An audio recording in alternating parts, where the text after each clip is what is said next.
الحمدللہ العزیز العزت والعلا والصلاة والسلام علی سید الانبیاء شمس الضحیٰ بدر الدجا نور الہدی منبع الجود والعطا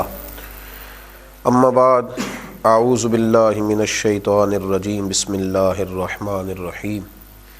ولا تحسبن اللہ غافلا عما یعمل الظالمون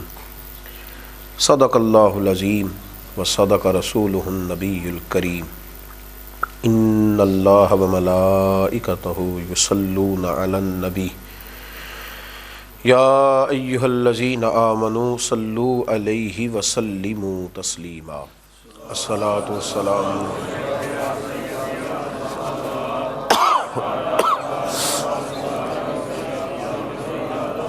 الصلاۃ والسلام علیک یا سیدی یا رسول اللہ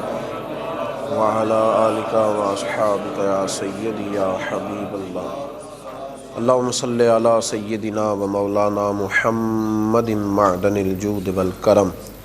وآلہ وصحبہ وبارک وسلم۔ راہ عمل کی ہماری آج کی اس نشست کا عنوان ہے ظلم سے بچیے، زیادتی سے پرہیز کیجیے۔ وہ ظلم چاہے زبان کے چند فکروں کا ہی کیوں نہ ہو، وہ زیادتی چاہے ہمارے لب و لہجے کی ہی کیوں نہ ہو، چاہے ہماری نظروں کا ترچھا پن ہی کیوں نہ ہو، ہر قسم کی زیادتی سے، ظلم سے پرہیز کریں۔ راہ عمل کے رستوں میں سے یہ رستہ اتنا اہم ہے، اتنا ضروری ہے کہ اگر سفر کرتے کرتے کسی شخص کے پاس جس طرح تھوڑا سا بھی فالٹ ہو اس کی گاڑی میں تو وہ گاڑی منزل مقصود تک نہیں جاتی، اور رستے میں نہ صرف یہ کہ رک جاتی ہے بلکہ کئی دفعہ کسی بڑے حادثے کا بھی خدا نخواستہ شکار ہو جاتی۔ انسان جب عمل کے رستے پہ چل رہا ہو، روحانیت کا سفر کر رہا ہو، اللہ کے قرب کی منازل کو طے کر رہا ہو، اگر اس رستے میں وہ ذرہ برابر بھی زیادتی کرے گا، تھوڑا سا بھی ظلم کرے گا، کسی کو تھوڑی سی بھی تکلیف دے گا، تو نہ صرف یہ کہ اس کی روحانی زندگی میں بہت ساری کمزوریاں پیدا ہو جائیں گی بلکہ ممکن ہے کہ وہ کسی بڑے حادثے کا شکار ہو کر خدا نخواستہ دوزخ کی طرف نہ چلا جائے، اللہ کی ناراضگی کی طرف نہ بڑھ جائے، اور اب کریم کی بارگاہ ناز سے کہیں اس کے لیے نافرمان ہونے کا اندیشہ ہی نہ اسے موصول ہو۔ میرے بھائی، ظلم، زیادتی، اس سے ہمیشہ بچنا، احتیاط کرنا، محتاط بولنا، محتاط چلنا، اور کوشش کرنا کہ انسان کانٹوں والی زندگی نہ گزارے بلکہ پھولوں کی طرح وقت گزارے، اپنے وجود پر کچھ تکالیف سہ لے، تھوڑی سی آزمائش سے خود گزر لے، لیکن کسی کے دامن میں کبھی کانٹے نہ ڈالے، کبھی کسی شخص کو اپنے لب و لہجے سے تکلیف نہ دے۔ زخم تو کئی دفعہ ان پہ مرہم لگتا ہے تو وہ صحیح ہو جاتے ہیں، لیکن لفظوں سے نکلے ہوئے تیر، جو زبانوں کو سے نکلی ہوئی باتیں جو دلوں کو گھائل کرتی ہیں، ان کے زخم بڑی مشکل سے بھرا کرتے ہیں۔ کبھی ظلم نہ کریں، کبھی زیادتی نہ کریں، بالخصوص وہ لوگ جن کو اللہ نے کوئی عہدہ دیا ہے، کوئی منصب دیا ہے، کسی جگہ پہ اللہ تبارک و تعالیٰ نے انہیں کوئی اقتدار اور کچھ اختیار دیا ہے، وہ ہمیشہ اس بات کا خیال رکھیں، اپنے ماتحتوں پر، کمزوروں پر، اپنے سے چھوٹوں پر، زیر دستوں پر کبھی ظلم نہ کریں۔ قرآن پاک فرقان حمید نے ارشاد فرمایا، سورہ ابراہیم کے اندر فرمایا وَلَا تَحْسَبَنَّ اللَّهَ غَافِلًا عَمَّا يَعْمَلُ الظَّالِمُونَ، فرمایا اللہ تبارک و تعالی کو ہرگز بے خبر نہ جاننا ظالموں کے کاموں سے۔ اللہ ظالموں کے کام سے بے خبر نہیں، وہ جانتا ہے ظالم کیا کر رہے ہیں۔ اللہ تبارک و تعالی کے علم میں ہے کہ ظالم کس قدر زیادہ لوگوں کو تکلیف دے رہے ہیں، اسے بے خبر نہ جاننا۔ پھر ہو کیا رہا ہے؟ فرمایا انما یؤخرہم لیوم تشخص فیہ الابصار، فرمایا اللہ تو انہیں ڈھیل دے رہا ہے اس دن کے لیے جس دن آنکھیں کھلی کی کھلی رہ جائیں گی، لوگوں کو خبر ہی نہ ہوگی کہ یہ والی سزا بھی ممکن تھی، ایسا بھی ہو سکتا تھا، یہ بھی ممکن تھا، پھر آنکھیں کھلی کی کھلی رہ جائیں گی۔ انہیں پھر پتہ چلے گا کہ جب ہم نے ظلم کیے تھے تو اب اس کی یہ سزا ہے۔ نبی کریم علیہ الصلاۃ والسلام نے ارشاد فرمایا کہ اللہ فرماتا ہے، اس کو کہتے ہیں حدیث قدسی، جس کو حضور علیہ السلام بیان کریں اور فرمان اللہ تبارک و تعالیٰ کو۔ اللہ فرماتا ہے، جیسے یہاں کہا نا انما یؤخرہم لیوم تشخص فیہ الابصار، اللہ انہیں ڈھیل دے رہا ہے اس دن کے لیے جس دن آنکھیں کھلی کی کھلی رہ جائیں۔ مسلم شریف میں نبی پاک علیہ الصلاۃ والسلام ارشاد فرماتے ہیں کہ اللہ تبارک و تعالیٰ فرماتا ہے کہ ظلم حرام ہے جب میں کسی بندے کے ساتھ ذرہ برابر بھی زیادتی نہیں کرتا تو میں اپنے بندوں پر بھی اس کو حرام رکھتا ہوں کہ وہ بھی ایک دوسرے پر ظلم نہ کریں۔ یار کتنا خوبصورت اور صاف ستھرا اور کتنا زبردست یہ فکرہ ہے، کس کا زیادہ اس جملے کے اندر طاقت ہے کہ نبی پاک صلی اللہ علیہ وسلم نے فرمایا کہ قیامت کے دن جو اندھیرے تمہیں گھیریں گے نا، قیامت کے اندھیروں میں سے سب سے بڑا اور گمبھیر اندھیرا تمہارے ظلم کا اندھیرا ہوگا۔ جو اندھیرے تمہیں قیامت میں گھیر لیں گے، ظلم قیامت کی تاریکیوں میں سے تاریکی ہے، یہ تمہارے راستے کی رکاوٹ بنے گی۔ یہ وہاں جنت کی طرف جب تم جا رہے ہوگے تو اندھیرا کر دے گی تمہارے آگے۔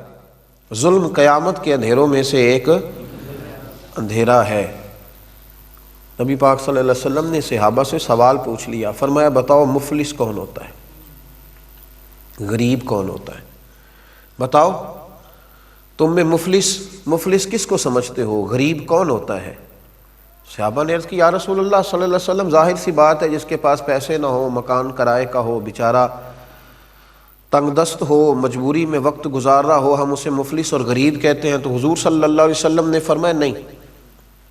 یہ بھی بخاری مسلم کی حدیث ہے، فرمایا نہیں بھائی، میری امت میں تو مفلس اور غریب وہ ہے جو قیامت کے دن احد پہاڑ کے برابر نیکیاں لے کے آئے گا۔ اب یہ ایک نئی بات ہے کہ احد پہاڑ کے برابر نیکیاں اور پھر بھی مفلس ہے، پھر بھی غریب ہے۔ تو حضور صلی اللہ علیہ وسلم نے فرمایا نیکیاں احد پہاڑ کے برابر ہوں گی، نفل، عبادتیں، ریاضتیں، تلاوتیں، حج، عمرے، بڑا کچھ، لیکن جب اس کی نیکیوں کا ڈھیر لگے گا نا تو وہ لوگ بھی آئیں گے جن کو گالیاں دیا کرتا تھا، وہ لوگ بھی آئیں گے جن کو ستایا کرتا تھا، اس کے وہ ملازم بھی آئیں گے جن کو جھڑک دیتا تھا، اس کے وہ غریب رشتہ دار بھی آئیں گے جن کو رسوا کرتا تھا، اور اس کے محلے کے وہ کمزور لوگ بھی آئیں گے جو صرف اپنی کمزوری کے سبب بول نہیں پاتے تھے، دل ٹوٹتے تھے، بستر میں رضائی میں منہ دے کے روتے تھے لیکن بیچارے بول نہیں پاتے تھے، وہ سارے آئیں گے اور اللہ کے حضور عرض کریں گے مالک اس پرہیزگار سے، اس تقوی والے سے، اس نمازی سے، حاجی سے پوچھ ہمارے ساتھ کتنے ظلم کیے۔ نبی پاک علیہ السلام نے فرمایا پھر اس کی نیکیاں بٹنی شروع ہوں گی، جس کو مارا کچھ نیکیاں وہ لے جائے گا، جس کا مال دبایا کچھ نیکیاں وہ لے جائے گا، جس کو کمزور ہونے کی وجہ سے ستایا کچھ نیکیاں وہ لے جائے گا۔ جب نیکیاں بٹ جائیں گی، ابھی بھی کچھ لوگ ہوں گے جن پر ظلم کیا تھا، ابھی بھی لوگ ہیں، نیکیاں ختم ہو گئیں، پھر ان لوگوں کے گناہ اس پر ڈالے جائیں گے۔ اللہ کے محبوب فرماتے ہیں کہ اس ظلم نے اسے کنگال کر دیا، اس کے احد پہاڑ جتنی نیکیاں تھیں پر ظلم نے مفلس کر دیا، غریب کر دیا، اس کے لب و لہجے کی زیادتی نے، اس کے لفظوں کے تیچھے پن نے، اس کی نگاہوں کی ترش روی نے تکلیف دی، لوگوں کو اذیت دی۔ اس لیے میرے نبی پاک علیہ الصلاۃ والسلام سے عرض کیا گیا تھا یا رسول اللہ صلی اللہ علیہ وسلم، ایک خاتون بڑا ہی صدقہ کرتی ہے لیکن اپنی زبان سے لوگوں کو تکلیف دیتی ہے۔ حضور نے فرمایا جہنم میں جائے گی۔ عرض کی یا رسول اللہ صلی اللہ علیہ وسلم، ایک عورت پنیر کے خشک ٹکڑے صدقہ کرتی ہے لیکن ہے میٹھی، بیٹا کہہ کے بلاتی، وہ بوڑھی اماں بیٹا کہہ کے بلاتی ہے، وہ کسی سے شفقت کرتی ہے، اس کا انداز بڑا نرم ہے، اگرچہ غریب ہے، پنیر کے خشک ٹکڑے صدقہ کرتی۔ میرے محبوب مسکرائے اور مسکرا کے فرمایا رب کریم اپنے فضل سے اسے جنت عطا کرے گا، وہ جنت میں جائے گی، وہ خاتون اللہ اسے جنت دے گا، اس لیے کہ وہ اللہ کے بندوں کو تکلیف نہیں دیتی، وہ اذیت نہیں پہنچاتی۔ کبھی بھی ایسے رویے نہ اختیار کریں، کبھی بھی اس طرح کا لب و لہجہ نہ بنائے، کبھی بھی اس طرح کا مزاج نہ بنائے کہ جس سے لوگوں کو تکلیف پہنچے۔ ہمارا تھوڑا سا ظلم، تھوڑا سا جبر، تھوڑی سی زیادتی یہ بہت بڑی تکلیف کا سبب بنتی ہے۔ اور پھر نبی پاک صلی اللہ علیہ وسلم نے فرمایا اپنے بھائی کی مدد کرو، چاہے وہ ظالم ہو یا مظلوم ہو۔ ایک پہلو یہ بھی ہے اس عنوان پر، اپنے بھائی کی مدد کرو چاہے وہ ظالم ہو یا مظلوم ہو۔ تو صحابہ نے عرض کی یا رسول اللہ صلی اللہ علیہ وسلم، مظلوم کی مدد تو سمجھ میں آتی ہے کہ ظالم کی مدد کیسے کرے؟ مظلوم کی مدد کرنا تو سمجھ میں آیا، ظالم کی مدد کیسے کرے؟ نبی پاک علیہ السلام نے فرمایا اسے ظلم کرنے سے روک دو، یہ تمہاری طرف سے اس کی مدد ہو جائے گی، اسے روک دو ورنہ بڑا الجھ جائے گا، قیامت کے دن بڑی تکلیف میں آ جائے گا۔ اسے روک دو، اس کا ہاتھ تھام لو، اگر تم اسے بھائی جانتے ہو تو جاؤ جا کر کے منع کرو کہ اپنی بہو پر ظلم نہ کرے، جاؤ جا کے منع کرو کہ اپنی بیوی کو نہ ستایا کرے، جاؤ اسے جا کر کے بتلاؤ کہ اپنے سسرال والوں کو تکلیف نہ دے، جاؤ اسے جا کے کہو کہ اس کی وجہ سے اس کے کئی ملازم درد میں ہیں، تکلیف میں ہیں، ہاتھ پکڑ لو، منع کرو، اس کی مدد ہو جائے گی، وہ بچ جائے گا قیامت کی تاریکیوں سے۔ میرے رسول پاک علیہ الصلاۃ والسلام نے فرمایا جب زمین پہ ظلم ہوتا ہے تو پھر زمین پہ قحط ہوتا ہے، پھر زمینیں فصلیں اگانا چھوڑ دیتی، پھر زمین خوشگواری اور خوشحالی پیدا کرنا چھوڑ دیتی ہے۔ جب زمین پہ ظلم ہوتا ہے تو پھر زمین پر قحط ہوتا ہے، یہ یاد رکھنا، قحط کا سما ہوتا ہے زمین پر۔ میرے رسول پاک علیہ الصلاۃ والسلام نے فرمایا جس بندے نے ایک بالشت برابر زمین پر ظلم کیا، اللہ قیامت کے دن 7 زمینوں کا طوق بنا کے اس کے گلے میں ڈال دے گا۔ دیکھیں سب سے زیادہ مشکل موقع وہ ہوتا ہے جب لوگ ہمیں ستاتے ہیں، جب لوگ ہمیں تکلیف دیتے ہیں۔ چھوٹی سی بات کسی شخص نے کر دی، قوت برداشت ہوتی نہیں، پھر ہم اس کے خلاف منصوبہ بندی کرتے ہیں، اور کئی دفعہ ایسا ہوتا ہے کہ اس کی چھوٹی تکلیف کے بعد ہم بڑا سارا ظلم کرتے ہیں اس کے ساتھ۔ جب ہم بدلہ لینے پہ آتے ہیں تو پھر ہمارے اندر اس قدر زیادہ خوفناک عزائم جنم لیتے ہیں کہ سامنے والا بکھر جاتا ہے، ٹوٹ جاتا ہے۔ لیکن اگر ہم تھوڑی دیر حوصلہ کریں، تھوڑی دیر ہم بھائی وہ جو زیادتی اس نے کی تھی اور تو نے 11 گنا بڑھ کے کر لی، تو اب تو بہت بڑا ظالم ہو گیا، اس کا ظلم تو تیرے ظلم میں دب گیا، اب تو نے بڑی تکلیف دی۔ اب وہاں اگر تو صبر کر جاتا، اگر تو احتیاط کر لیتا، تھوڑی دیر احساس کرتا، تو پھر تجھے خیال ہوتا کہ اس نے ظلم کیا ہے تو پھر قیامت کے دن اللہ مجھے بدلہ بھی عطا کر دے گا۔ لیکن جب تو نے خود سارا کچھ کر لیا اور بڑھ کے ظلم کر لیا، اب تو وہ مدعی ہو گیا اور تو ہے اس کا ملزم بھی اور مجرم بھی۔ اس لیے میرے بھائی تھوڑا احتیاط اگر کر لیا جائے، اور پھر یہ بھی یاد رکھیں ممکن ہے کہ آج اس کے ساتھ زیادتی ہو رہی ہے وہ کمزور ہو، لیکن قیامت کے دن وہ طاقتور ہو جائے گا۔ ممکن ہے آج وہ غریب ہو، لیکن قیامت کے دن رب کریم اسے مالا مال کر دے گا، اللہ اسے قیامت کے دن طاقتور کر دے گا، پھر تم نے بدلہ دینا ہے۔ میرے نبی کریم صلی اللہ تعالی علیہ وآلہ وسلم نے ارشاد فرمایا کہ اگر میرے مومن نے کسی ذمی کافر پر بھی ظلم کیا، جو مسلمانوں کی حکومت میں مسلمانوں کو ٹیکس دے کر جزیہ دے کے رہتا تھا کافر، حکومت چونکہ مسلمانوں کی تھی اور مسلمانوں نے اس ذمی کافر پر ظلم کیا، نبی پاک صلی اللہ علیہ وسلم فرماتے ہیں میں قیامت کے دن اس ذمی کے ساتھ کھڑا ہو کے اللہ کی بارگاہ میں اپنے امتی پر مقدمہ کروں گا، میں مقدمہ کروں گا اس مسلمان پر، اس ذمی کے ساتھ کھڑا ہو کے، کیوں اس نے زیادتی کی، ظلم کی تو تمہیں کافر ذمی کے ساتھ بھی اجازت نہیں ہے، بجائے اس کے کہ اپنوں کے ساتھ ظلم کرو۔ شاہ کسریٰ نے نا اپنے بیٹے کو عالم بنانے کے لیے ایک استاد کا بندوبست کیا۔ ایک درویش بزرگ تھے تو شاہ کسریٰ کے بیٹے کو نا وہ پڑھایا کرتے تھے۔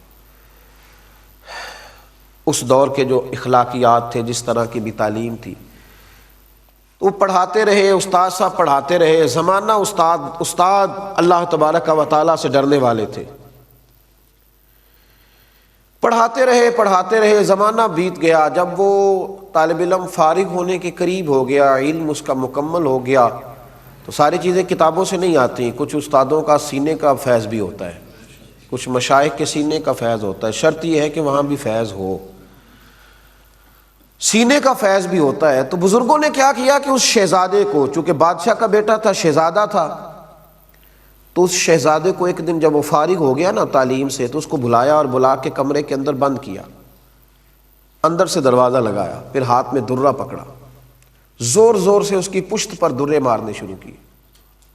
اتنے درے مارے کہ وجود پر نشان پڑ گئے، سخت تکلیف اس کو ہوئی، اذیت کا شکار ہو گیا، اور جب بہت زیادہ اسے مار پیٹ لیا، وہ پوچھتا رہا میری غلطی میری غلطی، آپ کیوں مجھے مار رہے ہیں؟ تو کہا کوئی غلطی نہیں۔ جب اچھی طرح مار لیا، دروازہ کھولا تو شہزادہ گھر چلا گیا، جا کے اماں سے شکایت کری کہ آج میرے استاد نے بہت مارا ہے۔ اماں کہنے لگے بیٹا استاد بلا وجہ نہیں مارا کرتے، کہا آپ ایک دفعہ ابا سے کہیں تو صحیح۔ شکایت لگائی بادشاہ سے، بادشاہ کہنے لگا بیٹے نہیں، استادوں کو جو قومیں کٹہروں میں کھڑا کرتی ہیں وہ پڑھا نہیں کرتی، تو میں نہیں پوچھوں گا تیرے استاد سے۔ بات ختم ہو گئی، لیکن شہزادے کے اندر سے غصہ نہیں گیا۔ ایک وقت ایسا آیا، ایک زمانہ ایسا آیا کہ بادشاہ انتقال کر گیا تو شہزادہ حکمران بن گیا۔ اس واقعے کو 35 سال بیت گئے جب استاد نے مارا تھا۔ اب وہ شہزادہ حکمران بنا تو اس نے سب سے پہلا حکم یہ جاری کیا کہ ذرا میرے استاد جی کو تو بلایا جائے۔ پہلی حکومت، پہلا دن اور پہلا آرڈر، ذرا استاد کو بلاؤ۔ استاد بھی بوڑھے ہو گئے، لاٹھی پہ جھکے ہوئے، بھویں سفید ہو کے جھک گئیں۔ استاد پہنچے، بادشاہ سلامت کے سامنے کھڑے ہوئے تو کہنے لگا بزرگوں، بوڑھے بھی آپ ہو گئے ہیں، کمزور بھی ہو گئے ہیں، پر آپ نے ناجائز مارا تھا تو میری تکلیف نہیں گئی، 35 سال بیت گئے۔ میں اس وقت بے بس تھا، کچھ کر نہیں سکتا تھا، آج طاقتور ہوا ہوں، بتائیے کیوں مارا تھا، کس سبب سے آپ نے مجھے مارا؟ تو استادوں نے یوں آنکھ اٹھائی، بوڑھے ہو گئے تھے، اور کہنے لگے بیٹے یہ جو آج دن آیا ہے نا، اسی دن کے لیے میں نے تجھے مارا تھا، آج جو تو نے بلا لیا نا، اسی دن کے لیے مارا تھا۔ کہا حضرت وہ کس طرح؟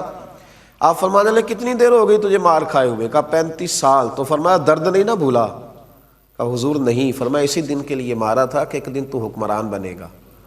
یاد رکھنا، اگر تجھے 35 سال جو تیرے اوپر ظلم ہوا، ناجائز مار پڑی، وہ تجھے نہیں نا 35 سال میں بھولی، تو غریبوں کو بھی قیامت تک ظلم نہیں بھولیں گے۔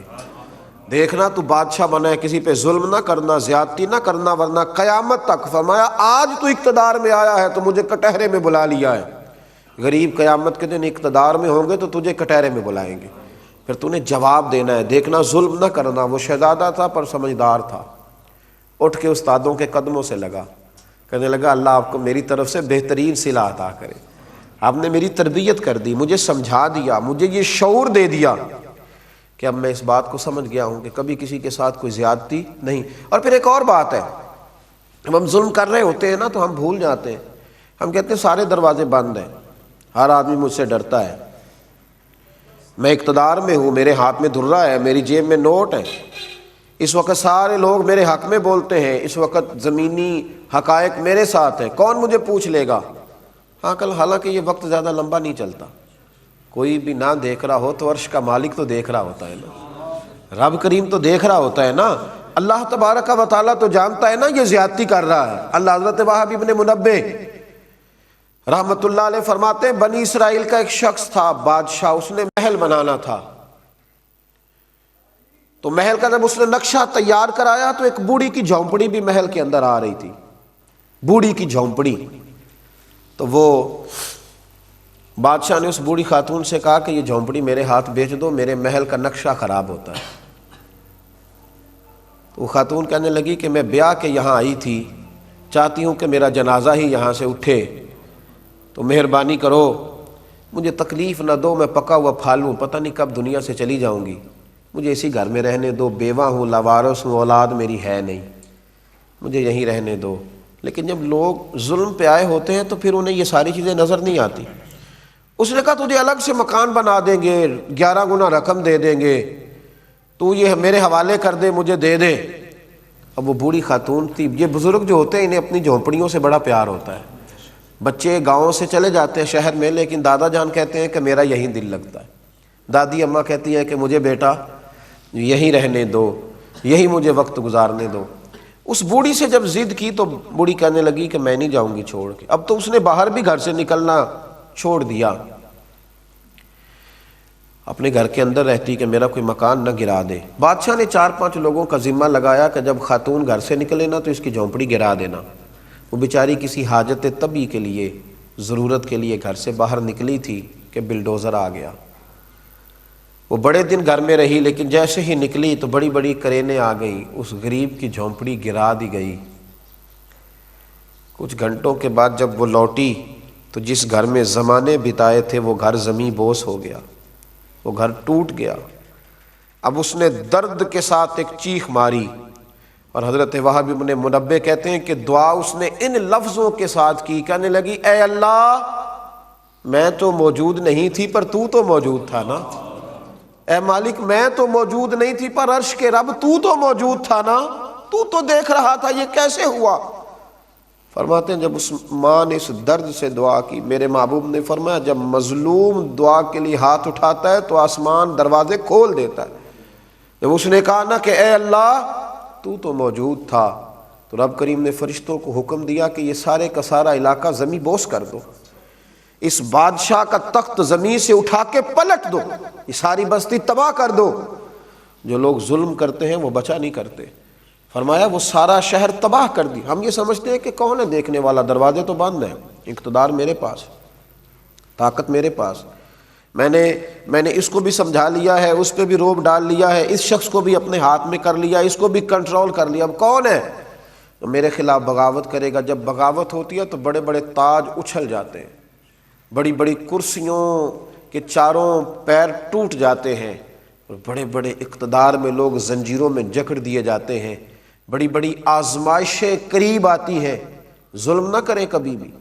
اللہ تعالیٰ عہدہ دے، اقتدار دے، طاقت دے، دولت دے تو اسے اپنی سیاست نہ سمجھے، اسے خدا کا فضل سمجھے، اسے یہ نہ سمجھے کہ میں نے عقل کے زور پر، تعلیم کے زور پر اور اپنی اچھی منصوبہ بندی کے زور پر حاصل کر لیا، اسے اللہ کی توفیق جانے۔ جب تک انسان اللہ کی توفیق جانتا ہے تو نعمتیں محفوظ رہتی ہیں،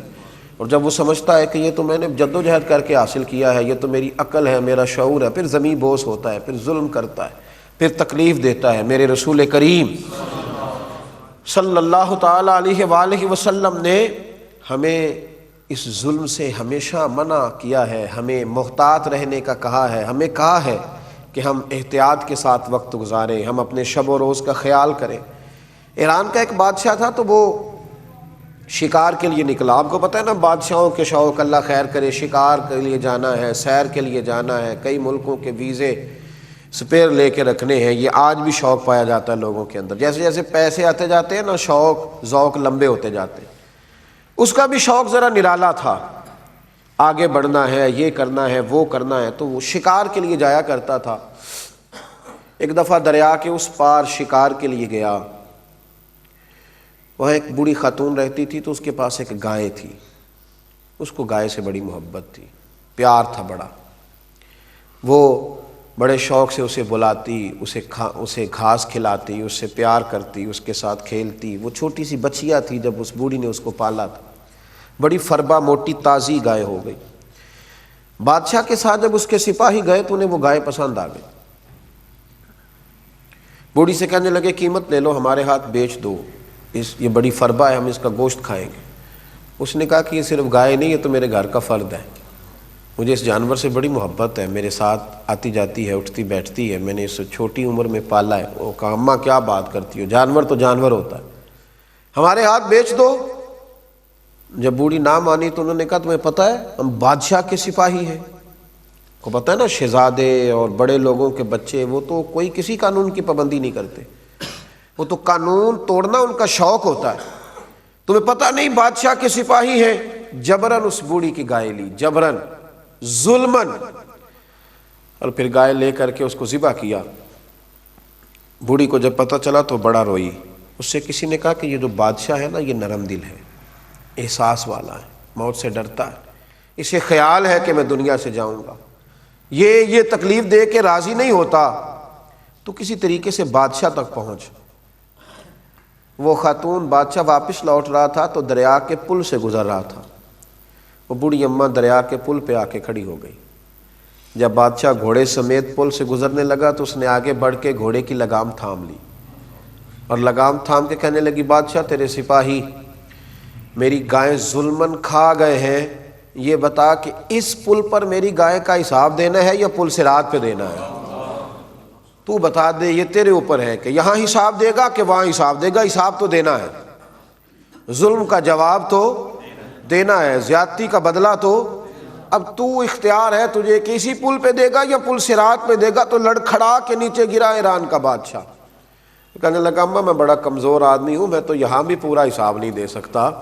وہاں کیسے دوں گا، تو میرے اوپر مہربانی کر اور یہیں تو حساب چکتا کر لے۔ کہا پھر میری گائے کا حساب دو۔ حساب تو میاں دینا ہے، جس نے گلی پہ بھی تھوڑا سا قبضہ کیا ہے اس نے بھی حساب دینا ہے، جس نے سرکاری زمین پہ بغیر سبب کے دکان بنا لی ہے اس نے بھی حساب دینا ہے، جس نے کسی دفاعی کام کے لیے مال حاصل کر کے ذاتی مفادات کے لیے استعمال کیا ہے حساب اس نے بھی دینا ہے، جس شخص نے ایک نیک آدمی کا لبادہ اوڑھ کر لوگوں کو اپنے پیچھے لگایا اور پھر ان سے ذاتی مفادات حاصل کیے حساب اس نے بھی دینا ہے، جس شخص نے لوگوں کو اچھے خواب دکھا کر حکومت حاصل کی اور لوگوں کو بڑے خوشنما باغات دکھا کر انہیں خوشبو کے پیچھے لگایا اور پھر ان لوگوں کے ساتھ زیادتی کی، اس نے بھی حساب دینا ہے، جس شخص نے جو لباس پہن رکھا ہے، جو جس قسم کا ارادہ بنا رکھا ہے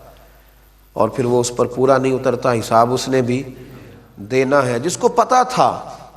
جس کو پتا تھا، جس کو یہ خبر تھی کہ میرے گھر والے غلطی پہ ہیں اور میرے بھائی کے سسرال والے حق پہ ہیں، لیکن پھر بھی وہ اپنے ہی گھر والوں کی حمایت کرتا رہا اور پھر بھی ظلم اور جبر کا ساتھی بنا رہا، ظلم اور زیادتی پر تعاون کرتا رہا، اس نے بھی صبح قیامت حساب دینا ہے، اور دینا ہے، رب کریم حساب لے گا۔ میرے نبی کریم علیہ الصلاۃ والسلام کے صحابی حضرت عبداللہ ابن مسعود رضی اللہ تعالیٰ عنہ فرمایا کرتے تھے دعا کرو اللہ ہم سے حساب نہ پوچھے، ہم سے حساب نہ پوچھے، جس سے حساب پوچھا گیا تو وہ الجھ جائے گا، اور جسے اللہ تبارک و تعالیٰ بغیر حساب کے معاف کرے گا اسی کی معافی ہو سکے گی، جسے اللہ بغیر حساب کے۔ ہماری چھوٹی چھوٹی زیادتیاں، میں اکثر سوچتا ہوں کہ کوئی کسی کو گالی دے کے نکل جاتا ہے اور وہ سمجھتا ہے کہ یہ تو غریب تھا کچھ نہیں کر سکا، حضور صلی اللہ علیہ وسلم نے فرمایا مومن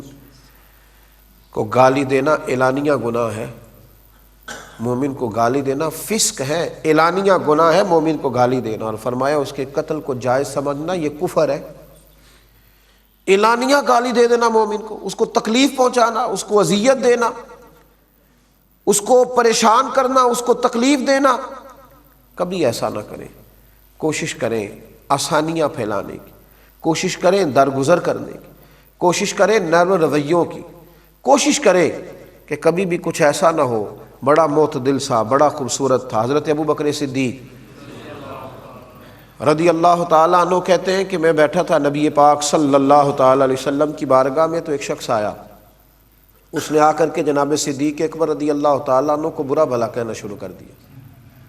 دیر تک اس نے جناب صدیق اکبر کو برا بھلا کہا، معاذ اللہ ثم معاذ اللہ، بڑی عجیب و غریب باتیں کی۔ حضرت صدیق اکبر خاموش رہے، چونکہ حضور علیہ السلام بھی تشریف فرما۔ جناب صدیق اکبر سنتے رہے، جب اس نے حد کر دی تو آپ بولے، دو چار جملوں کا آپ نے جواب دیا، دو چار جملوں کا آپ نے جواب دیا، اللہ اکبر۔ تو نبی پاک صلی اللہ علیہ وسلم اٹھے اور اٹھ کر کے رسول کریم صلی اللہ علیہ وسلم باہر تشریف لے گئے کمرے سے، تو وہ شخص دوڑا،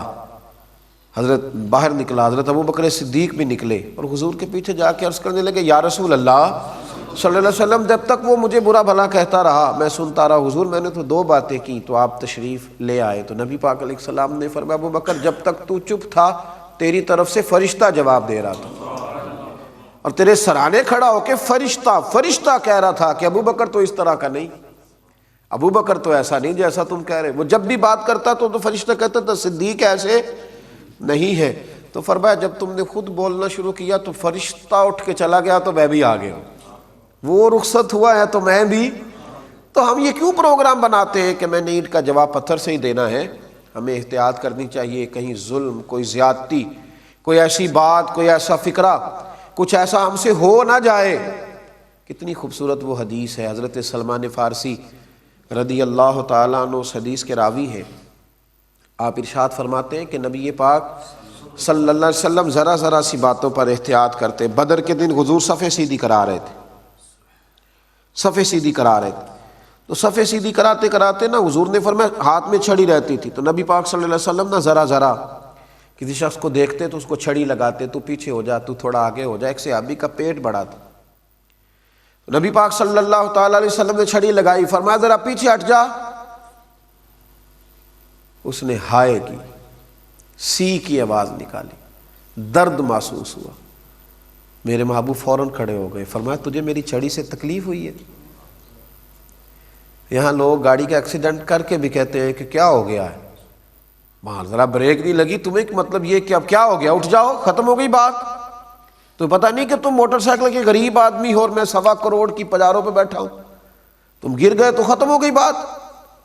چھڑی لگی، صفیں سیدھی کراتے تو رسول رحمت علیہ السلام نے فرمایا تمہیں تکلیف ہوئی؟ عرض کی حضور ہوئی ہے۔ نبی پاک علیہ السلام نے فرمایا مجھ سے آج ہی بدلہ لے لے، قیامت میں سوال نہ کرنا، آج ہی بدلہ لے لے۔ انہوں نے کہا حضور لینا ہے بدلہ۔ اللہ اکبر، لینا ہے؟ تو محبوب نے فرمایا لو نا۔ یا رسول اللہ میرا پیٹ ننگا تھا، آپ بھی کپڑا اٹھائیے۔ رسول کریم علیہ السلام نے کپڑا اٹھایا تو وہ نبی پاک صلی اللہ تعالیٰ علیہ وسلم کے وجود سے لپٹ گئے اور حضور کا وجود اطہر چومنے لگے۔ حضور نے فرمایا یہ کیا کر رہے ہو؟ کہا یا رسول اللہ صبح پتہ نہیں رہوں گا کہ شہید ہو جاؤں گا، جاتے جاتے برکتیں حاصل کر رہا ہوں، حضور فیض حاصل کر رہا ہوں۔ تو اتنی چھوٹی بات پر بھی اللہ کے رسول صلی اللہ تعالیٰ علیہ وآلہ وسلم بدلہ دیتے تھے، احتیاط کرتے تھے کہ کسی کو کوئی تکلیف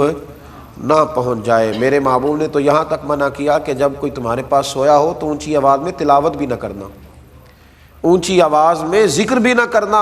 کہیں سامنے والے کو تکلیف نہ پہنچے۔ دعا کرتا ہوں اللہ کے حضور عرش کا مالک ہمیں خوشبو بانٹنے کی توفیق دے، اور رب کریم ہمیں احتیاط کی توفیق عطا فرمائے، ہر ظلم اور ہر تکلیف سے ہمیں محفوظ رکھے۔ آخر دعوانا ان الحمدللہ رب العالمین۔